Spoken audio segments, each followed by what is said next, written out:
The house looked better in photos. That's the first thing I remember thinking when we pulled up. The online pictures showed warm lights, wide windows, and a clean view of the ocean just beyond the trees. But in person, the house felt darker, older, like it had been standing there longer than it wanted to.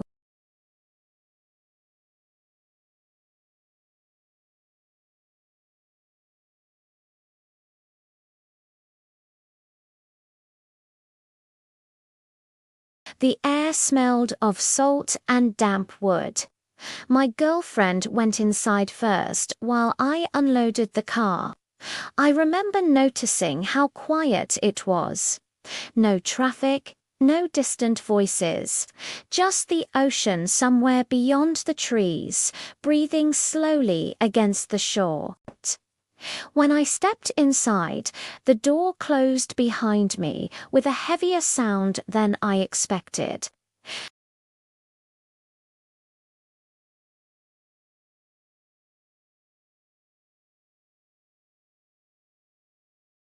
Even with the windows open, there was no breeze. "It's nice," she said, trying to sound convincing. I nodded, though something about the place already had my shoulders tensing up.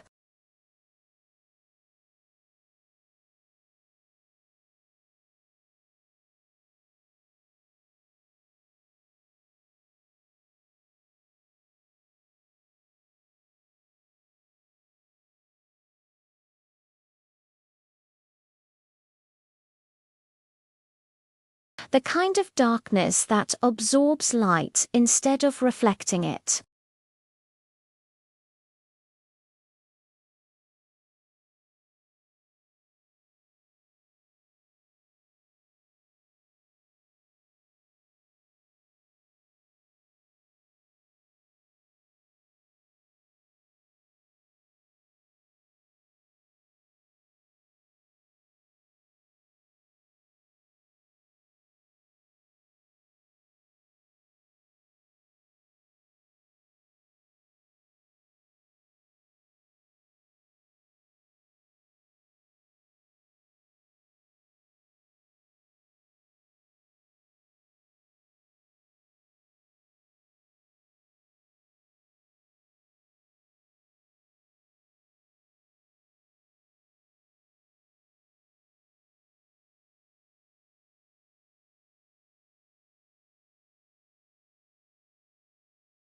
I shook my girlfriend awake and whispered, "Do you hear that?"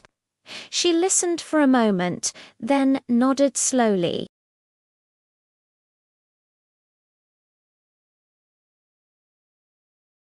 I got out of bed and opened the bedroom door. The hallway was dark, the only light coming from the moon through a small window at the end. I stood there, listening. Nothing. I told myself I was being paranoid and closed the door. The dragging sound didn't return, but sleep didn't either. The next day felt normal enough. We walked the beach, ate at a small seafood place, and laughed about how nervous we'd been, but I still noticed things. A door left ajar that we'd closed. The bathroom window upstairs was open, even though we'd shut it before leaving. Small details, easy to explain away, but harder to ignore when they kept happening. That night, the sound returned. Only this time, it was footsteps in the hallway outside our bedroom.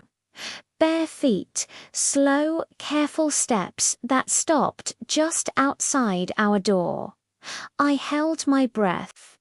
It felt like whoever was standing there was holding their breath too. The handle didn't move. The door didn't open. After what felt like minutes, the footsteps moved away, back toward the stairs. I didn't sleep at all after that. On the third night, we heard voices, not clear words, just low murmurs drifting up from the living room, like two people talking quietly, trying not to be overheard.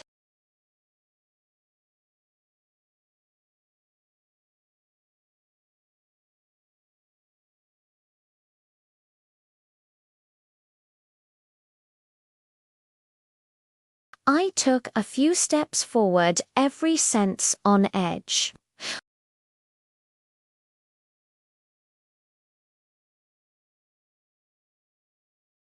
Not fully in the light from my phone, just a shape.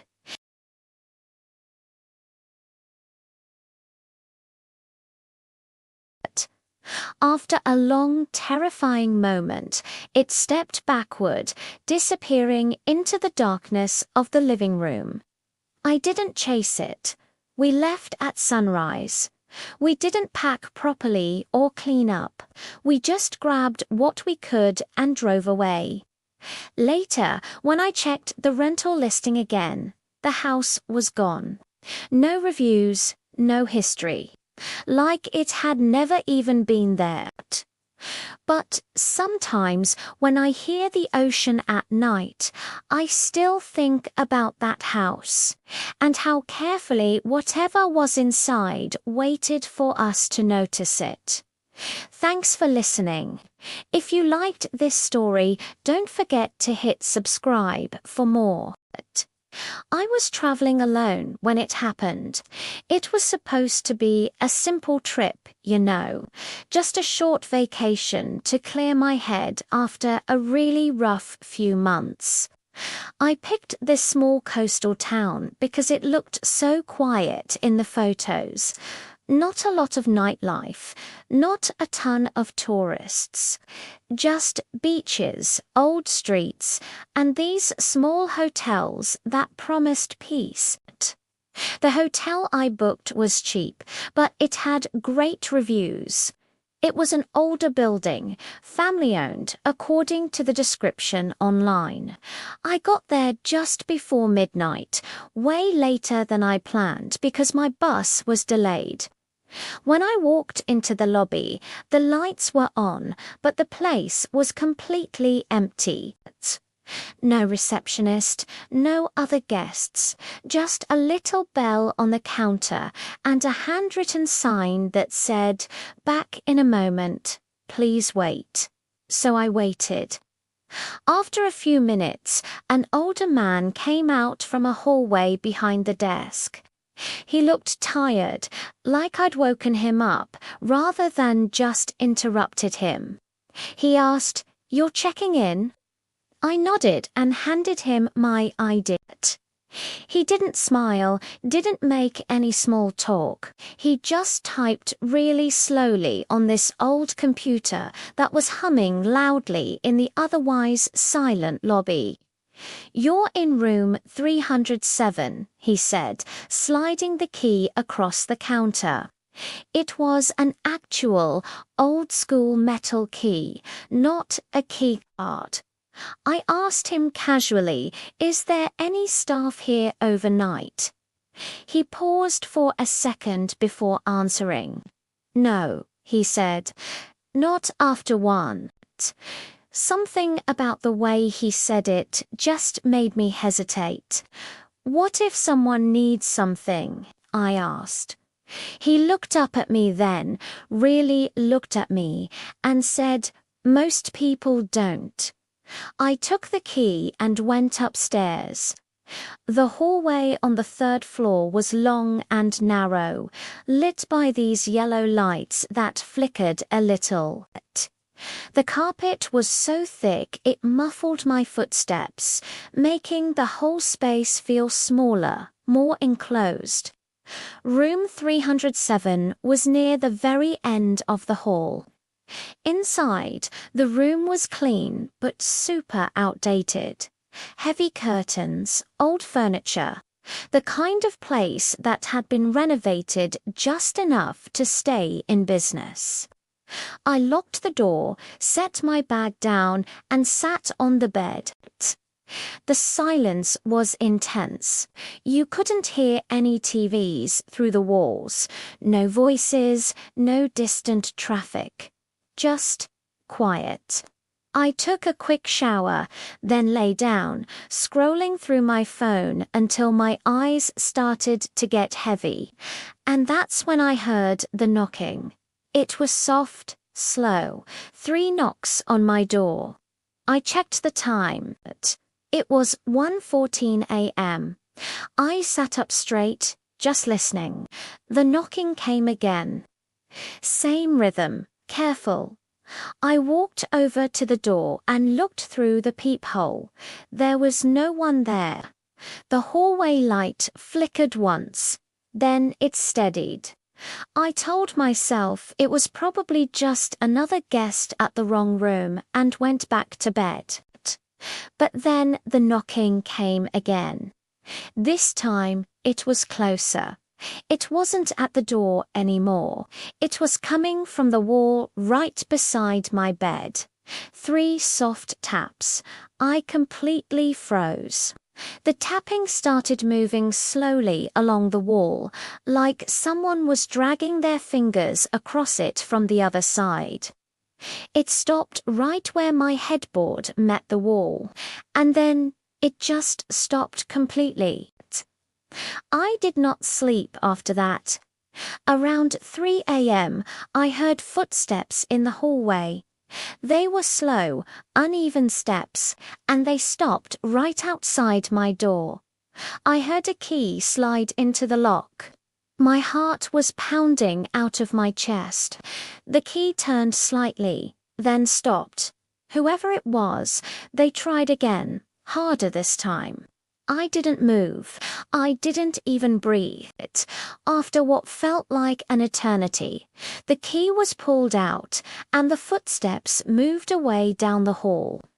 The second it was light out, I went downstairs. The lobby was empty again. The front desk was unattended. I just left my key on the counter and walked straight out.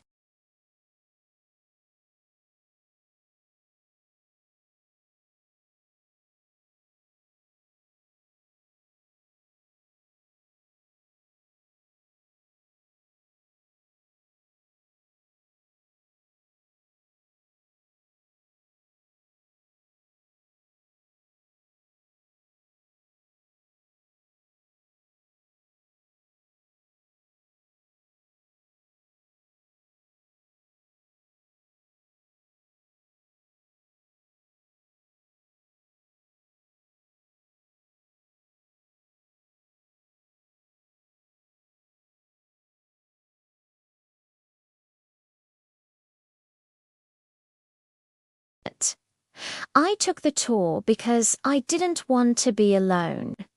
That sounds simple, but it mattered more than I realized at the time.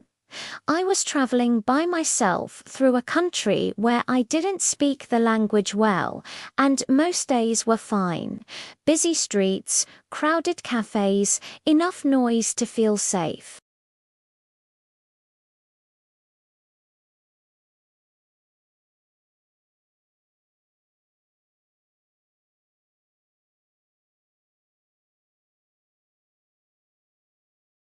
The flyer promised quiet streets, local history, and a small group. Nothing extreme, nothing scary, just a walk.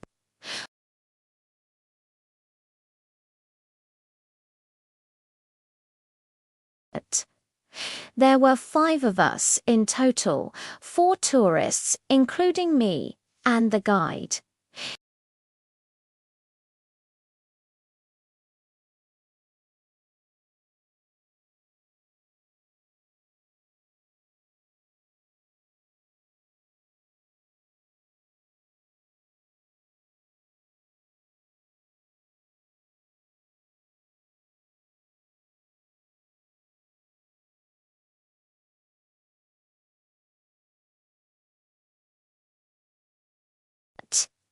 Not wait for the group, not stay close, just call out. The tour started normally enough. He talked about the buildings, the streets, the way the city used to lock its gates at night centuries ago.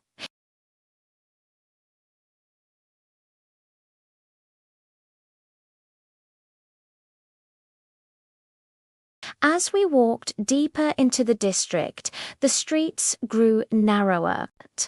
The lights were spaced farther apart. The sounds of the modern city faded until all we could hear were our footsteps echoing off the stone. I noticed we hadn't seen anyone else in a while. No locals, no cars, no other tourists. One of the women in the group asked a question about a church we were passing. The guide stopped walking. He turned slowly to face her. "That one isn't used anymore," he said.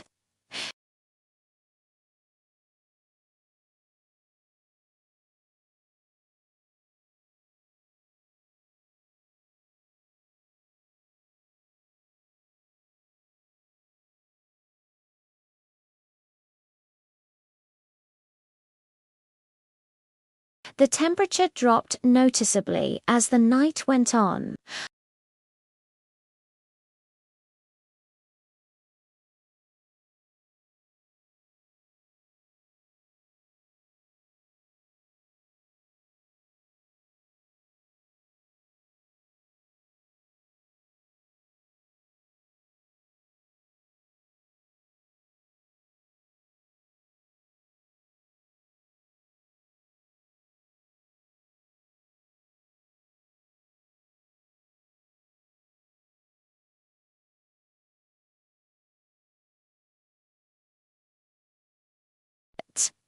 "This is where we stop," he said.